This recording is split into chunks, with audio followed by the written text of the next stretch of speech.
ఉమ్మడి ఆదిలాబాద్ జిల్లాలో బతుకమ్మ సంబరాలు అంబరాన్ని అంటాయి. సంవత్సరంలో 9 రోజులు జరుపుకునే ఈ బతుకమ్మ సంబరాలలో చిన్న పెద్ద అనే తేడా లేకుండా అందరూ పాల్గొన్నారు. ఈ పండుగ ప్రత్యేకత గురించి మహిళలు మాట్లాడుతూ, మొదటి రోజు ఎంగిలిపూల బతుకమ్మతో, రెండో రోజు అటుకుల బతుకమ్మ, మూడవ రోజు ముద్దపప్పు బతుకమ్మ, నాలుగవ రోజు నానబియ్యం బతుకమ్మ, ఐదవ రోజు అట బతుకమ్మ, ఆరవ రోజు అలిగిన బతుకమ్మ, ఏడవ రోజు వేపకాయ బతుకమ్మ, ఎనిమిదవ రోజు వెన్నముద్దల బతుకమ్మ, తొమ్మిదవ రోజు సద్దుల బతుకమ్మగా జరుపుకుంటామని వారు తెలిపారు.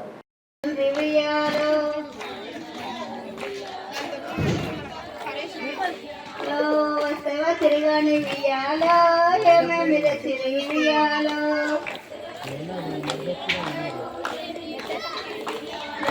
పాపనికి పట్టంగి వియాలో పాలు తాగే గిన్నె వియాలో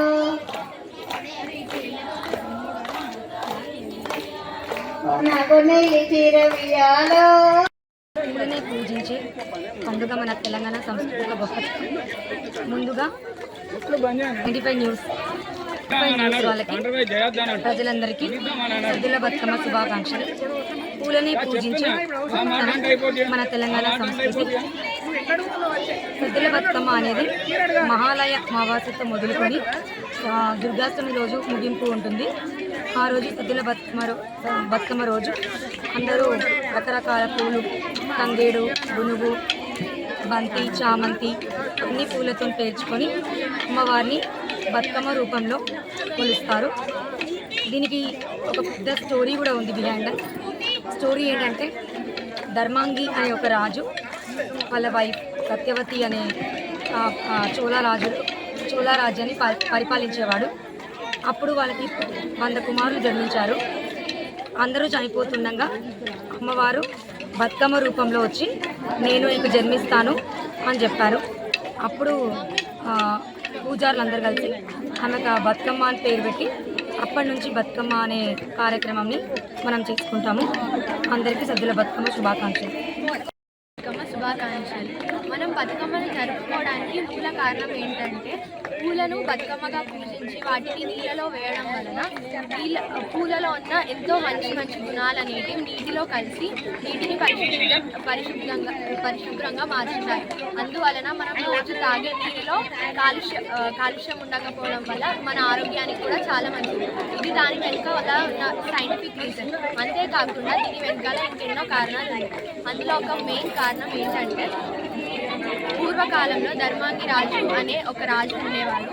తన భార్య సత్యావతి, అతనికి 100 మంది కొడుకులు ఉండేవారు. ఆ 100 మంది కొడుకులు ఒక రోజు ఒక యుద్ధంలో మరణించారు. అప్పుడు వారు ఎంతో దుఃఖంతో అమ్మవారి దగ్గరికి వెళ్ళి పూజించడంతో వారికి ఒక వరం లభించింది. ఆ వరంలో అమ్మవారు వారికి ఒక కూతురి రూపంలో జన్మిస్తుంది. అప్పుడు వారు ఎంతోమంది మహర్షులను పిలిపించి ఆమె జాతకం చూపించగా వారు ఆమెకి బతుకమ్మ అని పేరు పెట్టారు. ఆ బతుకమ్మను పూజించడం వల్ల మనకి చాలా మంచి జరుగుతుందని ఇక్కడ జనాలు గట్టి నమ్మకం. అందువల్లే వారందరూ పూజిస్తారు.